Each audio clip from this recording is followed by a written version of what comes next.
எண்ணெய் கரண்டி,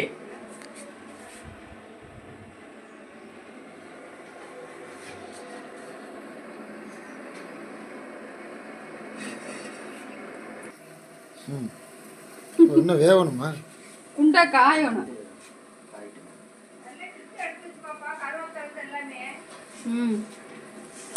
200 கிராம் எண்ணெய்ங்க.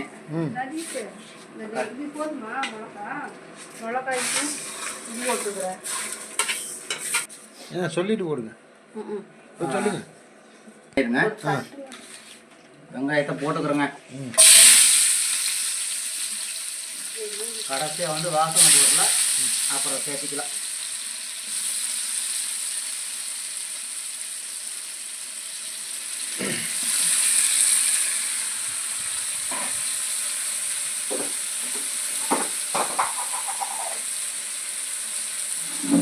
பிரியாணிக்கு இது ஒரு நாள் டேஸ்ட்டாக வருங்க. தலையாக நிறைய போட்டு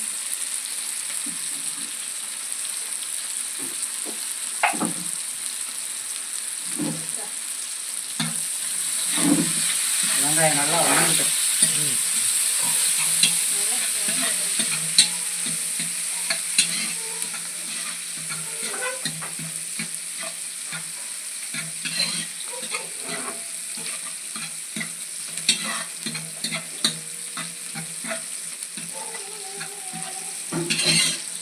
இன்னும் கொஞ்சம் வணங்கினதுக்கப்புறம் இஞ்சி பூண்டு பேஸ்ட்டு போட்டுக்கிறோம்.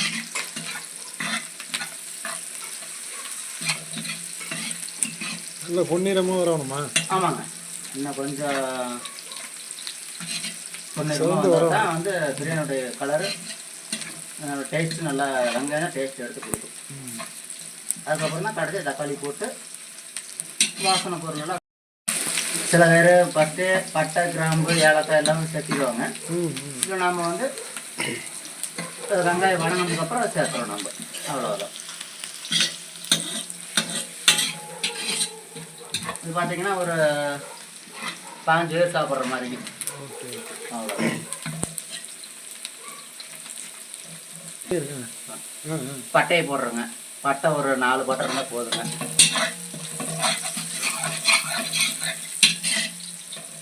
கடல் பாசி கொஞ்சம், ஏலக்காய் எல்லாத்தையும் கொடுத்துட்டேன். 4 ஏலக்காய்ங்க. இப்போ தக்காளி கொடு. தக்காளி பச்சை மிளகாய் எல்லாத்தையும் ஒட்டுக்கா போட்டு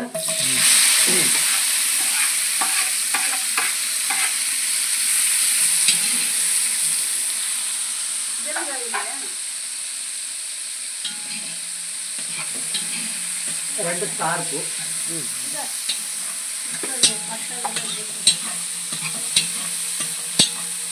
பச்சை மிளகா 2 கீரி போட்டாலே போதும்.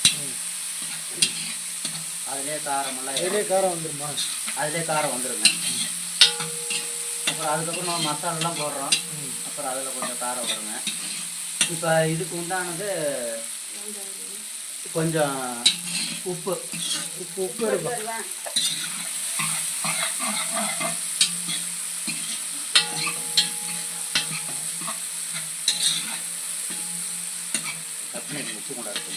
இந்த தக்காளி வெங்காயம் இதெல்லாம் வதங்கிறதுக்கு மட்டும் கொஞ்சமாக உப்பு, இதுக்கு உண்டான கல் உப்புங்க. அப்புறம் சீக்கிரம் வணங்கும்.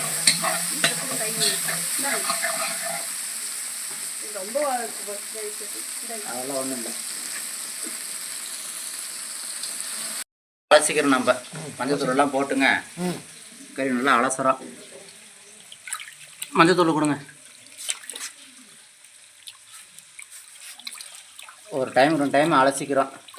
அப்படியா? ஆமாங்க, அப்போ தான் இந்த இதெல்லாம் இதாகுங்க. இன்னும் உருண்டை எடுத்துட்டா? இந்த பீஸ் பெருசு பெருசாக இருக்க மாட்டேங்குது. இப்படி தான் இருக்கும். பிரியாணிக்கு இப்படி தாங்க இருக்குண்ணா. இதுன்னு அப்புறம் சாப்பாடு நல்லா இல்லாமல் போயிடுங்க. சொல்லுங்க.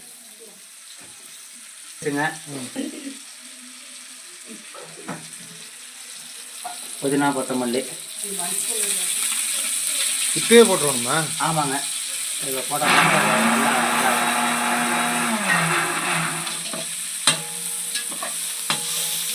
தயிர்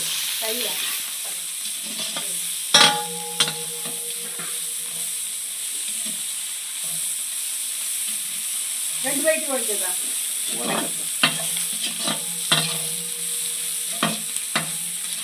இது தயிருங்க. தயிர் எதுக்கு ஊற்றுறோம்? தயிர் வந்து கறி சாஃப்டாக இருக்கிறதுக்கோசரங்க, நல்லா வேக விடுறதுக்கோசரங்க. ஓகே. தயிர் புளிப்பு தயிராக இருந்தால் நீங்கள் ஊற்றிக்கலாம், இல்லைன்னா கடையில் வாங்கி கூட நீங்கள் ஊற்றிக்கலாம். ஒரு எலுமிச்சம்பழம் புளிப்புக்கா? புளிப்புக்குங்க. எலுமிச்சம்பழோட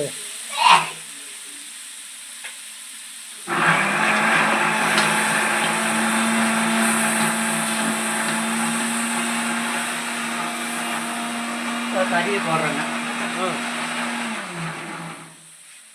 நல்லா புளிஞ்சுங்க, கறி இறக்கிடுறோம்.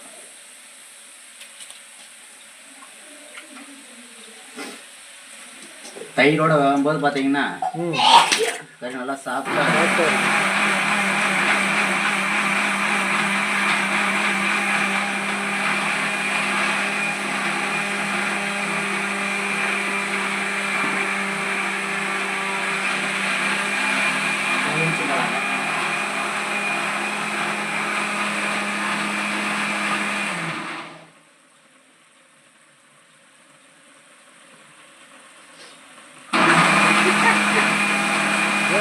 ரொம்ப புளி முடி போட்டது நல்லா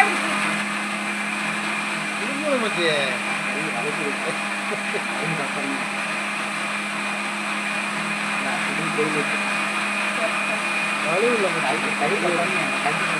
இல்லை கறித்துணி கூட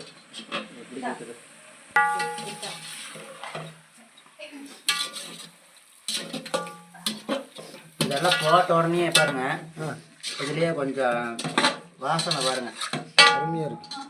வாசனை அப்படியே வந்துச்சுங்களா? வாசனை அருமை.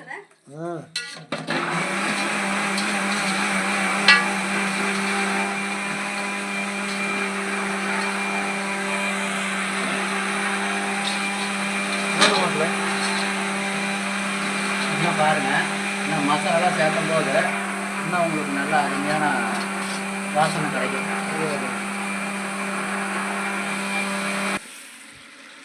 சிக்கன் மசாலா 2 கிலோவுக்கு எவ்வளவு? ஒரு பாக்கெட்டுங்க, 50 கிராமுங்க. 50 கிராம் ஒரு அப்போதான் வாசனையாக இருக்கும்.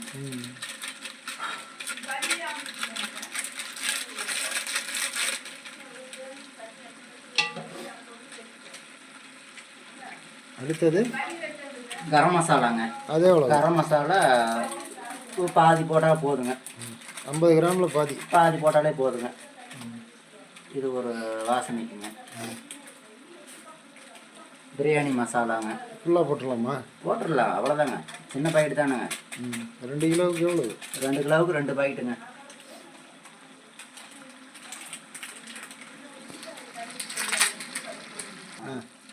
சொல்லுங்க. 2 சின்ன பிரியாணி மசாலா 2 கிலோவுக்கு. ஆமாங்க.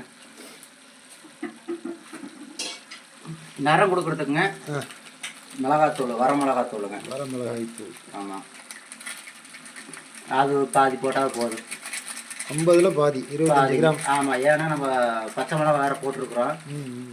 ஒரு எல்லாம் அதுலேயே காரம் இருக்குதுங்க. காரம் 10லினா வேணும், நம்ம வீட்டில் இருக்கிற குழம்பு மிளகாத்தூளை நம்ம யூஸ் பண்ணிக்கலாம்.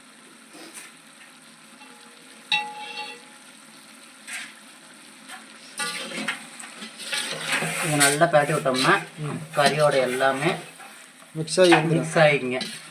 அப்போ தான் கறியில் காரம் அந்த எல்லா மசாலாலாம் ஏறுங்க.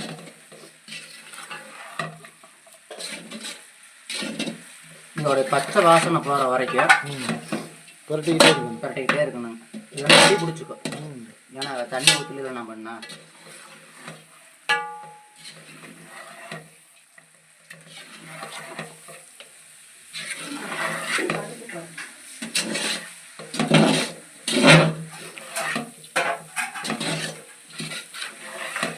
அப்படியே கொஞ்சம் தண்ணியை ஊற்றி அப்படியே தொக்கு மாதிரி வச்சிட்டா தொக்குங்க.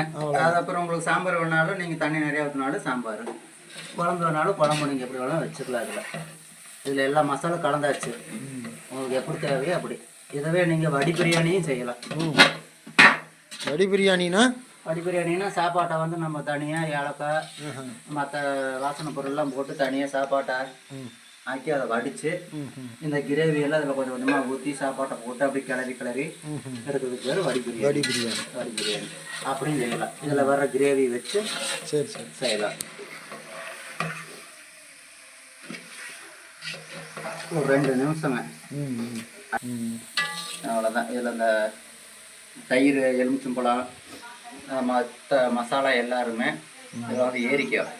இப்போ பார்த்தீங்கன்னா கறிக்குள்ளார வந்து உண்டான டேஸ்ட் எல்லாருமே நம்ம உப்பு எல்லாமே போட்டுட்டோம். இனிமேல் நம்ம வந்து தண்ணி ஊற்றி இதுக்கு உண்டான அளவு தண்ணி ஊற்றி அதுக்கப்புறம் அரிசி போட்டு ஒரு கொதி வந்தோடனே தம் போட்டு இறக்குறது தான் நம்மளுடைய கடைசி வேலை. இது அவ்வளோதான். நம்ம எடுத்துக்கிங்களா? இப்போ நம்ம அரிசி போட்டதுக்கு உண்டான தண்ணி நம்ம ஊற்றுறோம். ஊற்றுங்க. ஊற்றிடு.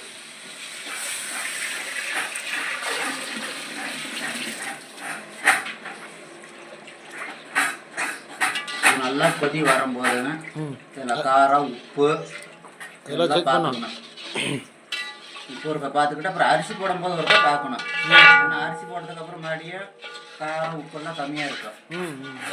சாப்பிட்றது இதுக்கப்புறம் பார்த்தோம்னா போட்டோம்னா வச்சு வராது. அது இன்னும் கொஞ்சம் வேகமாக வச்சு விடுங்க. வைக்கலாங்க. தண்ணி ஊற்றிட்டேன்.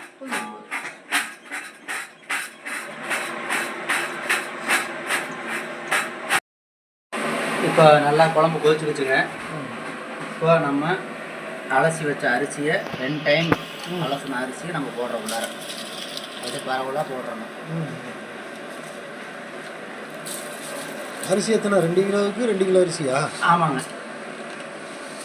நமக்கு எப்படி தேவையோ அப்படி போட்டுக்கலாம். நம்ம கறி பத்தாது. கறி நீங்கள் உங்கள் விருப்பம். எடுத்தாலும் சரி, கறியோட சாப்பிட்றதுனாலும் சாப்பிடலாம், இல்லை வெறும் குஸ்கா மாதிரி சாப்பிட்றதுனாலும் சாப்பிட்டுக்கலாங்க. கறி கம்மியாகவும் குஸ்கா அதிகமாகவும் சாப்பிடலாம். கறி ஈக்குவலாக இருந்தால் நல்லா இருக்குங்க. டேஸ்ட் நல்லா இருக்கும். இது என்னுடைய சமையலில் பொறுத்த வரைக்கும் நான் சொல்கிறேங்க.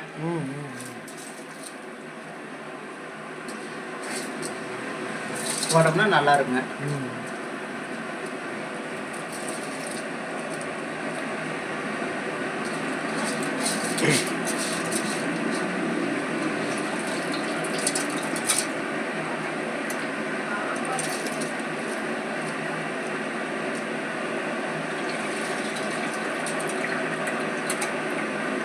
அப்படியே கொஞ்சம் கட் பண்ணிடுறேன். உப்பு போடுறோமா? இப்போ நமக்கு தேவையான உப்பு நம்ம போட்டுக்கிறோங்க. முன்னாடியே கொஞ்சம் போட்டிருக்கிறோம். அரிசி போட்டதுக்கப்புறம் கொஞ்சம் உப்பு நம்ம தேவையான அளவு உப்பு நம்ம போடுறோம். காரம் ஏற்கனவே கரெக்டாக இருக்குது.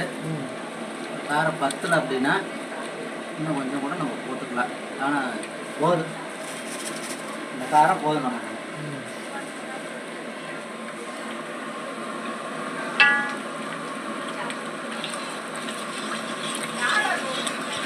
இப்போ நம்ம அரிசி போட்டதுக்கப்புறம் கொதிக்கும் போது பார்த்தீங்கன்னா இந்த அளவு தண்ணி இருக்கணும்.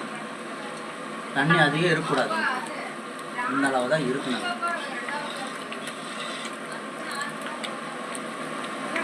தண்ணி இன்னும் கொஞ்சம் சுண்டினதுக்கப்புறம் அப்படியே மூடி போட்டு அடுப்பு நம்ம சிம்மில் வைக்கிறோம். அவ்வளோதான். இதை நம்ம வடி பிரியாணியும் செய்யலாங்க, நம்ம தம் பிரியாணியும் செய்யலாம். தம் பிரியாணினா அடுப்பில் செய்கிறோம் நம்ம.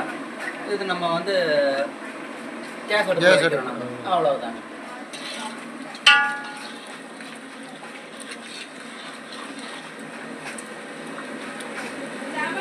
சாப்பிட்டு பார்த்து நம்ம வீடியோவை லைக் பண்ணுங்கள். இப்போதைக்கு உங்களுடைய சமையல் மாஸ்டர் ஜே.கே. சதீஷ்குமார் T5 ரோட்டிலிருந்து உங்களுக்காக இந்த நிகழ்ச்சியை வழங்குறவர். அவர் பேருமே சதீஷ் தாங்க.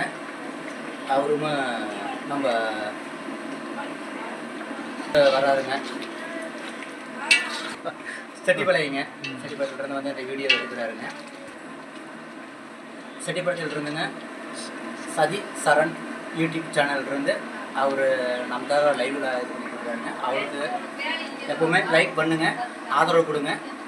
எப்போவுமே நாங்கள் உங்களுக்காக எந்த ஒரு டவுட்டாக இருந்தாலுமே நாங்கள் கிளியர் பண்ணுறோங்க. இப்போதைக்கு நீங்கள் சதீஷ் சரண் யூடியூப் சேனலை கான்டாக்ட்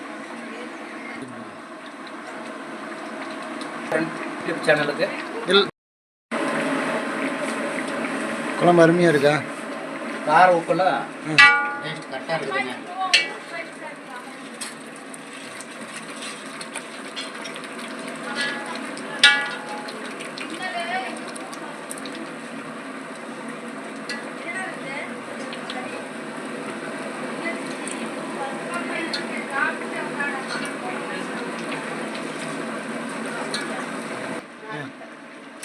புதினா கொத்தமல்லிங்க அப்படியே ஃபைனலாக அப்படியே மேலே அப்படியே நல்லா சாரில் மாதிரி அப்படியே தூவி விட்டுங்க.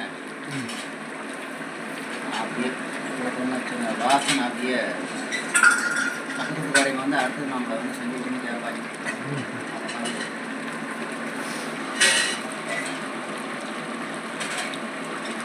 அடுத்து அப்படியே கொஞ்சம் வீட்டு நெய் இருந்தால் ஊற்றிக்கலாம். ஏன்னா கடையில் அப்படியே வாங்கி அப்படியே இந்த மாதிரி அப்படியே லைட்டாக அப்படியே தூவி விட்டுங்க. கடைசியாக தம்மு உடைக்கும் போது பார்த்தீங்கன்னா அப்படியே அந்த நெய் வாசனை, புதினா கொத்தமல்லி வாசனை அப்படியே செமையாக இருக்குங்க. ஊற்றிட்டு நம்ம அப்படியே மூடி போட்டு வச்சிடறோம்.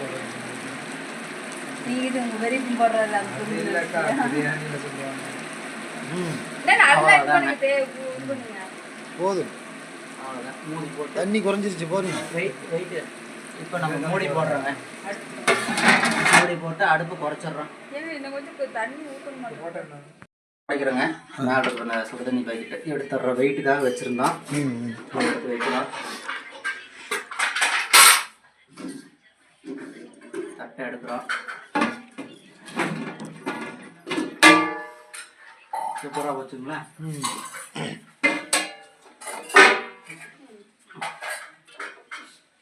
அப்படியே சைடு வந்து அப்படியே அப்படியே உதிரி உதிரியாக வருது பாருங்க பிரியாணி. இப்படி தான் இருக்கணுங்க. சைடு இருந்து அப்படியே வச்சு கடைக்கணுங்க. கரண்டி கொஞ்சம் ஸ்ட்ராங் கம்மிங்க அந்த மாதிரி. ஓஹோ, அதனால தூக்க முடியல. அதனால தூக்க முடியலைங்க. கரண்டி கொஞ்சம் வளையுதுங்க. அடிக்க சோறு பிடிச்சிருக்கா? பிரியாணினா இப்படி இருக்கணுங்க. சுவையான பிரியாணி தயாருங்க. என்ன சாப்பிட்றது மட்டும்தான் பாக்கி. சாப்பிட்றது மட்டும்தாங்க, டேஸ்ட்டு பார்க்குறது மட்டும்தாங்க. தட்டை எடுத்துகிட்டு வாங்க. கொஞ்சம் போட்டு கொஞ்சோண்டு டேஸ்ட் பார்த்துட்டுங்க. கேமராமேன் அவர் செட்டிபாளையம் திரு சதீஷ் சரண் அவர்கள் வீடியோ எடுத்துகிட்டு இருக்கிறாருங்க. அவர் டேஸ்ட் பார்க்குறாருங்க. அவர் சாப்பிட்டு பார்த்துட்டு எப்படி இருக்கட்டும்னு சொல்லிட்டுங்க இந்த வீடியோவுக்கு நீங்கள் லைக் பண்ணுங்கள். கண்டிப்பாக அவருக்கு நீங்கள் ஒரு லைக் பண்ணணும். அவரு சாப்பிட மாட்டார். இன்னைக்கு பிறந்தநாள் பையன் தான் சாப்பிட்றாரு. மாப்பிள்ள மாப்பிள்ள நீங்கள் தான் டேஸ்ட் பார்க்குறீங்க வீடியோவில். நீ பார்க்கலீங்கண்ணா? இந்த தட்டு எப்படி இந்த தட்டு அதை கொண்டு வை. டிவியில் இந்த மாதிரி தட்டு தான் போடுறாங்க. அது தாம்பாளத்தையும் எடுத்துக்கோங்க. அவர் பிறந்த நாளா? இப்போ போங்க மாப்பிள்ள. அப்படிவா? பர்த்டே தம்பிக்கு எனக்கு பர்த்டேங்க. வாழ்த்துக்கள். அது இன்னைக்கு பிரியாணி டேஸ்ட் பார்க்குறாரு. சாப்பிட்டு பார்த்து அவர் எப்படி என்னங்கிறது அங்கே நின்று சாப்பிட்றான். டேஸ்ட் அருமையாக இருக்கும். அண்ணாந்து பாடா வாய்ஸ் தான் எதில் போனேன்னு